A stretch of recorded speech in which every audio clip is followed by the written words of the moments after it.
मित्रों नमस्कार। मैं नाथ सोनांचली कथा कहानी और उपन्यास के साथ पुनः उपस्थित हूँ। मित्रों, इस समय मैं वाचन कर रहा हूँ प्रेमचंद के लिखे गए उपन्यास गोदान का।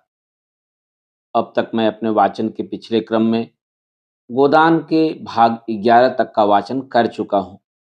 आज लीजिए सुनिए उपन्यास गोदान के 12वें भाग का वाचन मेरे अर्थात नाथ सोनांचली के स्वर में।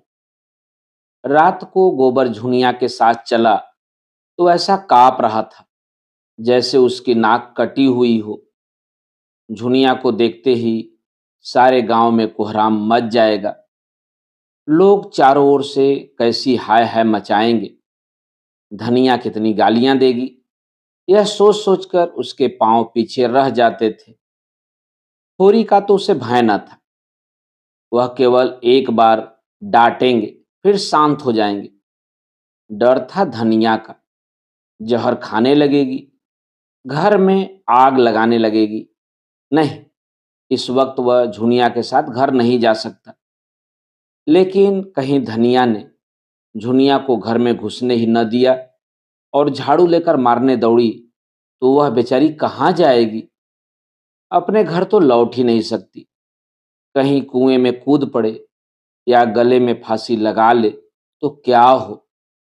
उसने लंबी सांस ली, किसकी शरण ले। मगर अम्मा इतनी निर्दयी नहीं है कि मारने दौड़े। क्रोध में दो चार गालियां देंगी, लेकिन जब झुनिया उसके पांव पड़कर रोने लगेगी तो उन्हें जरूर दया आ जाएगी। तब तक वह खुद कहीं छिपा रहेगा। जब उपद्रव शांत हो जाएगा तब वह एक दिन धीरे से आएगा और अम्मा को मना लेगा। अगर इस बीच उसे कहीं मजूरी मिल जाए और दो चार रुपए लेकर घर लौटे तो फिर धनिया का मुंह बंद हो जाएगा। झुनिया बोली, मेरी छाती धक धक कर रही है। मैं क्या जानती थी तुम मेरे गले यह रोग मर दोगे। न जाने किस बुरी साइट में तुमको देखा। न तुम गाय लेने आते, न यह सब कुछ होता। तुम आगे आगे जाकर जो कुछ कहना सुनना हो कह सुन लेना, मैं पीछे से आऊंगी। गोबर ने कहा, नहीं नहीं, पहले तुम जाना और कहना मैं बाजार से सौदा बेचकर घर जा रही थी, रात हो गई, अब कैसे जाऊं। तब तक मैं आ जाऊंगा। झुनिया ने चिंतित मन से कहा, तुम्हारी अम्मा बड़ी गुस्सैल है। मेरा तो जी कांपता है। कहीं मुझे मारने लगे तो क्या करूंगी। गोबर ने धीरज दिलाया, अम्मा की आदत ऐसी नहीं। हम लोगों को तो कभी एक तमाचा मारा नहीं, तुम्हें क्या मारेंगी। उनको जो कुछ कहना होगा मुझे कहेंगी, तुमसे तो बोलेंगी भी नहीं। गांव समीप आ गया। गोबर ने ठिठक कर कहा, अब तुम जाओ। झुनिया ने अनुरोध किया, तुम भी देर ना करना। नहीं नहीं, क्षण भर में आता हूं, तू चल तो। मेरा जी न जाने कैसा हो रहा है। तुम्हारे ऊपर क्रोध आता है। तुम इतनी डरती क्यों हो? मैं तो आ ही रहा हूं। इससे तो कहीं अच्छा था कि किसी दूसरी जगह भाग चलते। जब अपना घर है तो कहीं क्यों भागे। तुम नाहक डर रही हो। जल्दी से आओगे ना। हाँ हाँ, अभी आता हूं। मुझसे दगा तो नहीं कर रहे हो। मुझे घर भेजकर आप कहीं चलते बनो। इतना नीच नहीं हूं झूना। जब तेरी बाह पकड़ी है तो मरते दम तक निभाऊंगा। झुनिया घर की ओर चली। गोबर एक क्षण दुविधे में पड़ा खड़ा रहा। फिर एकाएक एक सिर पर मंडराने वाली धिक्कार की कल्पना भयंकर रूप धारण करके उसके सामने खड़ी हो गई। कहीं सचमुच अम्मा मारने दौड़े तो क्या हो। उसके पांव जैसे धरती से चिमट गए। उसके और उसके घर के बीच केवल आमों का छोटा सा बाग था। झुनिया की काली परछाई धीरे धीरे जाती हुई दिख रही थी। उसकी ज्ञानेंद्रियां बहुत तेज हो गई थी। उसके कानों में ऐसी भनक पड़ी जैसे अम्मा झुनिया को गाली दे रही है। उसके मन की कुछ ऐसी दशा हो रही थी मानो सिर पर गड़ासे का हाथ पड़ने वाला हो। देह का सारा रक्त जैसे सूख गया हो। एक क्षण के बाद उसने देखा जैसे धनिया घर से निकलकर कहीं जा रही हो, दादा के पास जाती होगी। शायद दादा खा पी कर मटर अगोरने चले गए हैं। वह मटर के खेत की ओर चला। जौ गेहूं के खेतों को रौंदता हुआ वह इस तरह भागा जा रहा था, मानो पीछे दौड़ आ रही हो। वह है दादा की मड़ैया। वह रुक गया और दबे पांव जाकर मड़ैया के पीछे बैठ गया। उसका अनुमान ठीक निकला। वह पहुंचा ही था कि धनिया की बोली सुनाई दी। ओह, गजब हो गया। अम्मा इतनी कठोर हैं। एक अनाथ लड़की पर इन्हें तनिक भी दया नहीं आती। और जो मैं भी आकर सामने फटकार दूं कि तुमको झुनिया से बोलने का कोई मजाल नहीं है तो सारी सेखी निकल जाए। अच्छा, दादा भी बिगड़ रहे हैं। केले के लिए आज ठिकरा भी तेज हो गया। मैं जरा अदब करता हूँ, उसी का फल है। यह तो दादा भी वहीं जा रहे हैं। अगर झुनिया को इन्होंने मारा पीटा तो मुझसे न सहा जाएगा। भगवान, अब तुम्हारा ही भरोसा है। मैं न जानता था इस विपत में जान फंसेगी। जुनिया मुझे अपने मन में कितना धूर्त, कायर और नीच समझ रही होगी, मगर उसे मार कैसे सकते हैं? घर से निकाल भी कैसे सकते हैं? क्या घर में मेरा हिस्सा नहीं है? अगर झुनिया पर किसी ने हाथ उठाया तो आज महाभारत हो जाएगा। माँ बाप जब तक लड़कों की रक्षा करें तब तक माँ बाप हैं। जब उनमें ममता ही नहीं तो कैसे माँ बाप? होरी ज्यों ही मड़ैया से निकला, गोबर भी दबे पांव धीरे धीरे पीछे पीछे चला। लेकिन द्वार पर प्रकाश देखकर उसके पांव बंध गए। उस प्रकाश रेखा के अंदर वह पांव नहीं रख सकता। वह अंधेरे में ही दीवार से चिमट कर खड़ा हो गया। उसकी हिम्मत ने जवाब दे दिया। हाय, बेचारी झुनिया पर निरपराध यह लोग झल्ला रहे हैं और वह कुछ नहीं कर सकता। उसने खेल खेल में जो एक चिंगारी फेंक दी थी, वह सारे खलिहान को भस्म कर देगी, यह उसने नहीं समझा था। और अब उसमें इतना साहस न था कि सामने आकर कहे, हाँ, मैंने चिंगारी फेंकी थी। जिन टिकौनों से उसने अपने मन को संभाला था, वे सब इस भूकंप में नीचे आ रहे और वह झोपड़ा नीचे गिर पड़ा। वह पीछे लौटा। अब वह झुनिया को क्या मुंह दिखाए? वह 100 कदम चला, पर इस तरह जैसे कोई सिपाही मैदान से भागे। उसने झुनिया से प्रीति और विवाह की जो बातें की थी, वह सब याद आने लगी। वह अभिसार की मीठी स्मृतियां याद आईं, जब वह अपने उन्मत्त उमासों में, अपनी नशीली चितवनों में मानो अपने प्राण निकालकर उसके चरणों पर रख देता था। झुनिया किसी वियोगी पक्षी की भांति अपने छोटे से घोंसले में एकांत जीवन काट रही थी। वहां नर का मत आग्रह न था, न वह उद्दीप्त उल्लास, न शावकों की मीठी आवाजें, मगर बहेलिए का जाल और छल भी तो वहां न था। गोबर ने उसके एकांत घोंसले में जाकर उसे कुछ आनंद पहुंचाया या नहीं, कौन जाने, पर उसे विपत्ति में डाल ही दिया। वह संभल गया। भागता हुआ सिपाही मानो अपने एक साथी का बढ़ावा सुनकर पीछे लौट पड़ा। उसने द्वार पर आकर देखा तो किवाड़ बंद हो गए थे। किवाड़ों के दराजों से प्रकाश की रेखाएं बाहर निकल रही थीं। उसने एक दराज से बाहर झांका। धनिया और झुनिया बैठी हुई थी। कोरी खड़ा था। झुनिया की सिसकियां सुनाई दे रही थी और धनिया उसे समझा रही थी। बेटी, तू चलकर घर में बैठ। मैं तेरे काका और भाइयों को देख लूंगी। जब तक हम जीते हैं किसी बात की चिंता नहीं है। हमारे रहते कोई तुझे तिरछी आंखों से देख भी न सकेगा। गोबर गदगद हो गया। आज वह किसी लायक होता तो दादा और अम्मा को सोने से मढ़ देता और कहता, अब तुम कुछ परवाह न करो, आराम से बैठो और खाओ। जितना दान पुण्य करना चाहो करो। झुनिया के प्रति अब उसे कोई शंका नहीं है। वह उसे जो आश्रय देना चाहता था वह मिल गया। झुनिया उसे दगाबाज समझती है तो समझे। वह तो अब तभी घर आएगा जब वह पैसे के बल से सारे गांव का मुंह बंद कर सके और दादा और अम्मा उसे कुल का कलंक न समझकर कुल का तिलक समझें। मन पर जितना ही गहरा आघात होता है, उसकी प्रतिक्रिया भी उतनी ही गहरी होती है।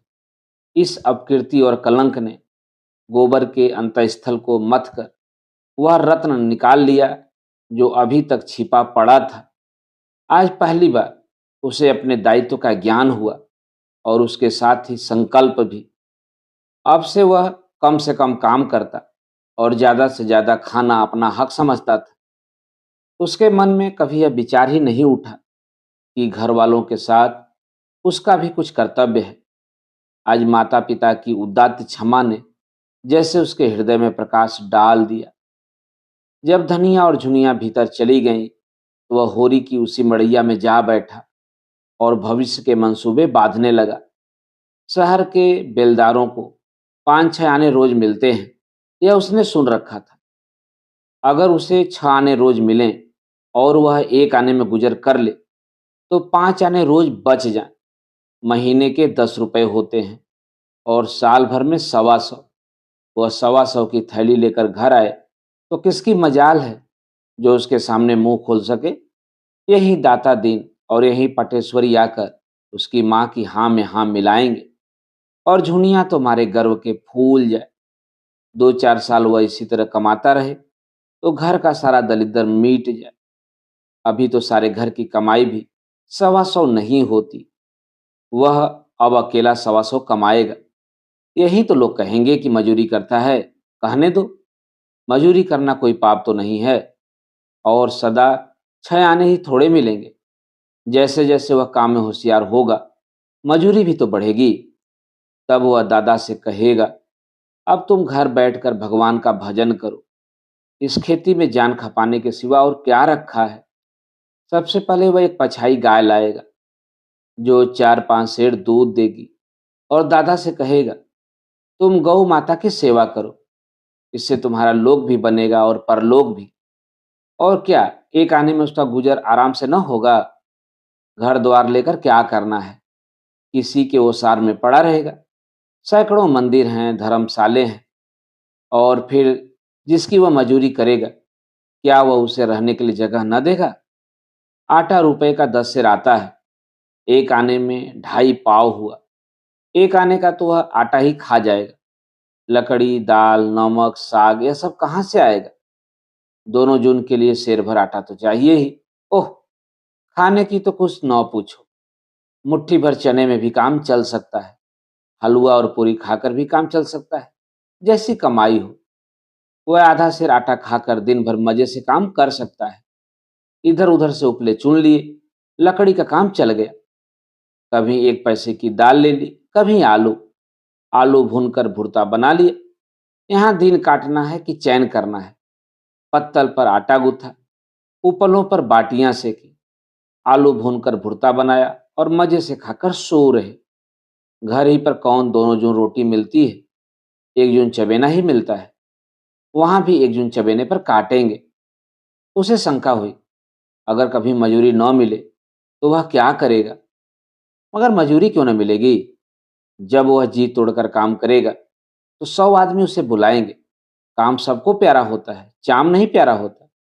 यहाँ भी तो सूखा पड़ता है, पाला गिरता है, ऊख में दीमक लगते हैं, जौ में गिरुई लगती है, सरसों में लाही लग जाती है।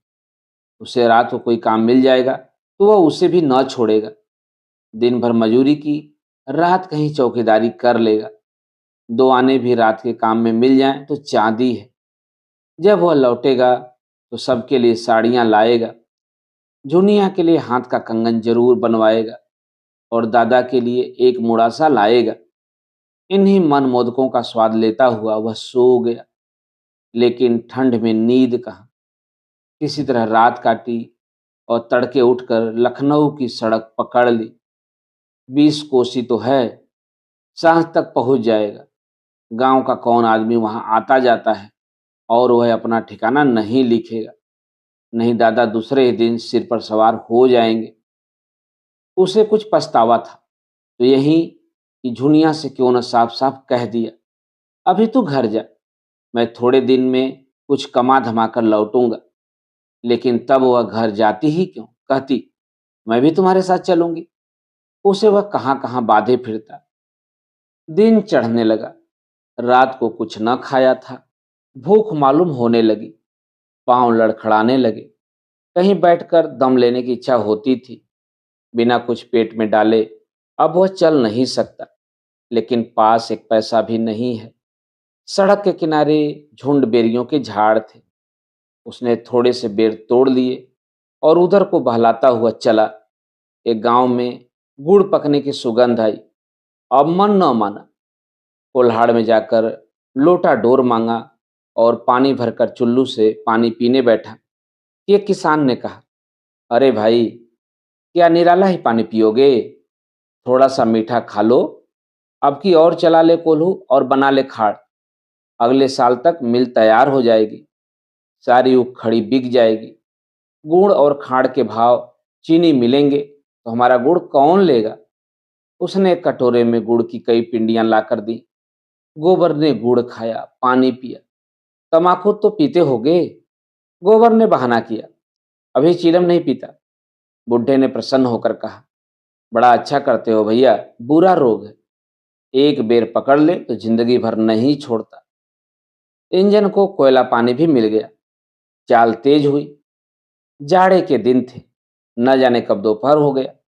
एक जगह देखा, एक युवती एक वृक्ष के नीचे पति से सत्याग्रह किए बैठी थी।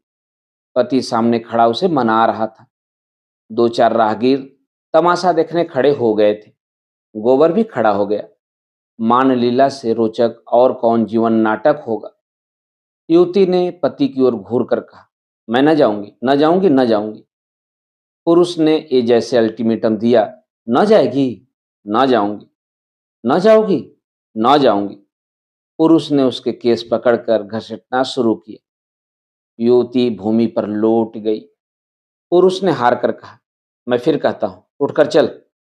स्त्री ने उसी दृढ़ता से कहा, मैं तेरे घर 7 जन्म न जाऊंगी। बोटी बोटी काट डाल, मैं तेरा गला काट लूंगा तो फांसी पाओगे। पुरुष ने उसके केस छोड़ दिए और सिर पर हाथ रखकर बैठ गया। पुरुषत्व अपनी चरम सीमा तक पहुंच गया। उसके आगे अब उसका कोई बस नहीं है। एक क्षण में वह फिर खड़ा हुआ और परास्त होकर बोला, आखिर तू क्या चाहती है? युवती भी उठ बैठी और निश्चल भाव से बोली, मैं यही चाहती हूं कि तू मुझे छोड़ दे। कुछ मुंह से कहेगी, क्या बात हुई? मेरे भाई बाप को कोई गाली क्यों दे? किसने गाली दी? तेरे भाई बाप को? जाकर अपने घर में पूछ। चलेगी तभी तो पूछूंगा। तू कुछ पूछेगा? कुछ दम भी है? जाकर अम्मा के आंचल में मुंह ढाक कर सो। वह तेरी माँ होगी, मेरी कोई नहीं है। तू उसकी गालियां सुन, मैं क्यों सुनूं? एक रोटी खाती हूं तो 4 रोटी का काम करती हूं। क्यों किसी की धौंस सहूं? मैं तेरा एक पीतल का छल्ला भी तो नहीं जानती। राहगीरों को इस कलह में अभिनय का आनंद आ रहा था, मगर उसके जल्द समाप्त होने की कोई आशा न थी। मंजिल खोटी होती थी। एक एक करके लोग खिसकने लगे। गोबर को पुरुष की निर्दयता बुरी लग रही थी। भीड़ के सामने तो कुछ न कह सकता था। मैदान खाली हुआ तो बोला, भाई, मर्द और औरत के बीच में बोलना तो न चाहिए, मगर इतनी बेदर्दी भी अच्छी नहीं होती। पुरुष ने कौड़ी की सी आंखें निकाल कर कहा, तुम कौन हो? गोबर ने निशंक भाव से कहा, मैं कोई हूं, लेकिन अनुचित बात देखकर सभी को बुरा लगता है। पुरुष ने सिर हिलाकर कहा, मालूम होता है अभी मेहरिया नहीं आई, तभी इतना दर्द है। मेहरिया आएगी तो भी उसके झोटे पकड़कर ना खींचूंगा। अच्छा तो अपनी राह लो। मेरी औरत है, मैं उसे मारूंगा, काटूंगा। तुम कौन होते हो बोलने वाले? चले जाओ यहां से, यहां मत खड़े हो। गोबर का गर्म खून और गर्म हो गया। वह क्यों चला जाए? सड़क सरकार की है, किसी के बाप की नहीं। वह जब तक चाहे वहां खड़ा रह सकता है। वहां से उसे हटाने का किसी को अधिकार नहीं है। पुरुष ने ओठ चबाकर कहा, तो तुम न जाओगे? आऊं?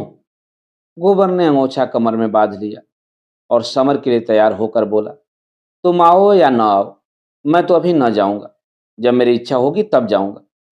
तो मालूम होता है हाथ पैर तुड़वा के जाओगे, या कौन जानता है किसके हाथ पांव टूटेंगे। तो तुम न जाओगे ना। पुरुष मुट्ठी बांधकर गोबर की ओर झपटा। उसी क्षण युवती ने उसकी धोती पकड़ ली और उसे अपनी ओर खींचती हुई गोबर से बोली, तुम क्यों लड़ाई करने पर उतारू हो रहे हो जी? अपनी राह क्यों नहीं जाते? यहाँ कोई तमाशा है? हमारा आपस का झगड़ा है। कभी वह मुझे मारता है, कभी मैं उसे डांटती हूँ। तुमसे मतलब? गोबर यह धिक्कार पाकर चलता बना। दिल में कहा, यह औरत मार खाने के ही लायक है।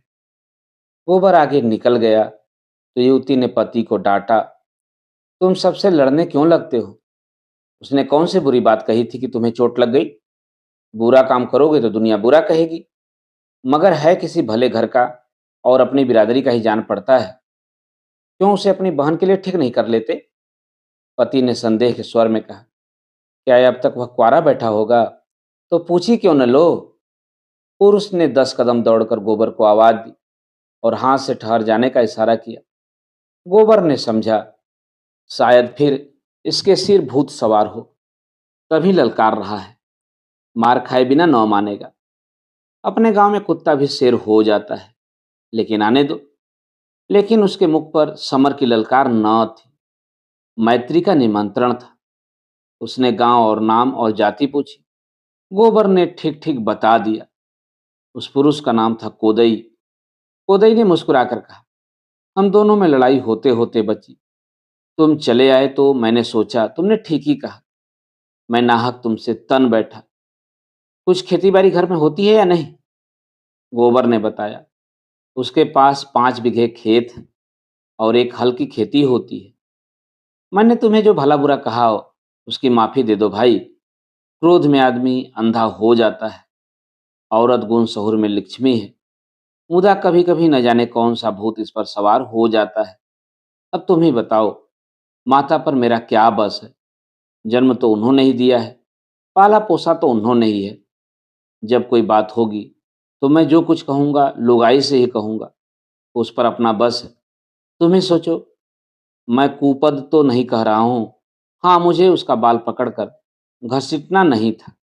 लेकिन औरत जात बिना कुछ ताड़ना दिए काबू में ही नहीं रहती। चाहती है माँ से अलग हो जाऊं। तुम ही सोचो, कैसे अलग हो जाऊं? और किससे अलग हो जाऊं? अपनी माँ से, जिसने जन्म दिया? या मुझसे न होगा, औरत रहे या जाए। गोबर को भी अपनी राय बदलनी पड़ी। बोला, माता का आदर करना तो सबका धर्म है भाई। माता से कौन उरीन हो सकता है? कोदई ने उसे अपने घर चलने का न्योता दिया। आज वह किसी तरह लखनऊ नहीं पहुंच सकता। कोस 2 कोस जाते जाते सांझ हो जाएगी। रात को कहीं न कहीं टिकना ही पड़ेगा। गोबर ने विनोद दिया, लुगाई मान गई। न मानेगी तो क्या करेगी? मुझे तो उसने ऐसी फटकार बताई कि मैं लजा गया। वह खुद पछता रही है। चलो, जरा माता जी को समझा देना। मुझसे तो कुछ कहते नहीं बनता। उन्हें भी सोचना चाहिए कि बहू को बाप भाई की गाली क्यों देती हैं। हमारी ही बहन है। 4 दिन में उसकी सगाई हो जाएगी। उसकी सास हमें गालियां देगी तो उससे सुना जाएगा। सब दोष लुगाई का ही नहीं है, माता का भी दोष है। जब हर बात में वह अपनी बेटी का पक्ष करेंगी तो हमें बुरा लगेगा ही। इसमें इतनी बात अच्छी है कि घर से रूठकर कहीं चली जाए, पर गाली का जवाब गाली से नहीं देती। गोबर को रात के लिए कोई ठिकाना चाहिए था। कोदई के साथ हो लिया। दोनों फिर उसी जगह आए जहां युवती बैठी थी। अब वह गृहिणी बन गई थी। जरा सा घूंघट निकाल लिया और लजाने लगी थी। कोदई ने मुस्कुराकर कहा, यह तो आते ही न थे, कहते थे। ऐसी डांट सुनने के बाद उनके घर कैसे जाएं? युवती ने घूंघट की आड़ से गोबर को देखकर कहा, इतनी ही डांट में डर गए? लुगाई आएगी तब कहाँ भागोगे? गांव समीप ही था। गांव क्या था, पुरवा था। 10-12 घरों का, जिसमें आधे खपरेल के थे, आधे फूस के। कोदई ने अपने घर पहुंचकर खाट निकाली, उस पर एक दरी डाल दी, शरबत बनाने को कह चिलम भर लाया और एक क्षण में वही युवती लोटे में शरबत लेकर आई और गोबर को पानी का एक छींटा मारकर मानो क्षमा मांग ली। अब वह उसका नंदोई हो रहा था। फिर क्यों न अभी से छेड़छाड़ शुरू कर दे। मित्रों, अभी आप सुन रहे थे उपन्यास गोदान के भाग 12 का वाचन मेरे अर्थात ना सोनांचली के स्वर में। मित्रों, उपन्यास गोदान के आगे के भागों का वाचन आप मेरे वाचन के अगले क्रम में सुन सकते हैं। तो जुड़े रहिए कथा कहानी और उपन्यास के साथ। धन्यवाद। नमस्कार।